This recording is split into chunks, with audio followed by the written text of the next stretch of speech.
Malayalam season 6 ranking task അങ്ങനെ അവസാനിച്ചിരിക്കുകയാണ്. ഭയങ്കരമായ വാക്ക് തർക്കങ്ങൾക്കൊടുവിൽ അഭിഷേക് ഒന്നാം സ്ഥാനം കരസ്ഥമാക്കിയിരിക്കുകയാണ്.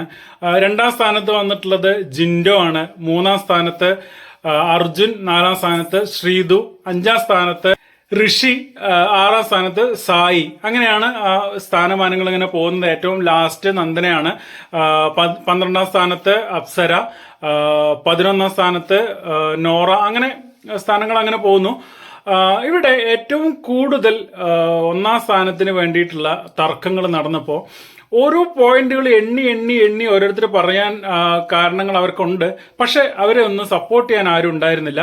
അങ്ങനെ അഭിഷേക് ഒന്നാം സ്ഥാനത്തെത്തി. അഭിഷേകിനോട് പലരും ചോദിക്കുന്നുണ്ട്, നിങ്ങൾ ഇടപെട്ട ഒരു വിഷയം പറയൂ, അല്ലെങ്കിൽ നിങ്ങൾക്ക് എടുത്തു പറയാൻ എന്താണ് ഉള്ളത് എന്ന് പറയൂ. പക്ഷെ ഒന്നും പറയാനുണ്ടായില്ല. പക്ഷെ അഭിഷേകിനെ സപ്പോർട്ട് ചെയ്യാൻ ആളുകൾ കൂടുതലുണ്ടായിരുന്നു എന്നതുകൊണ്ട് തന്നെ ആ ഒന്നാം സ്ഥാനത്ത് അഭിഷേക്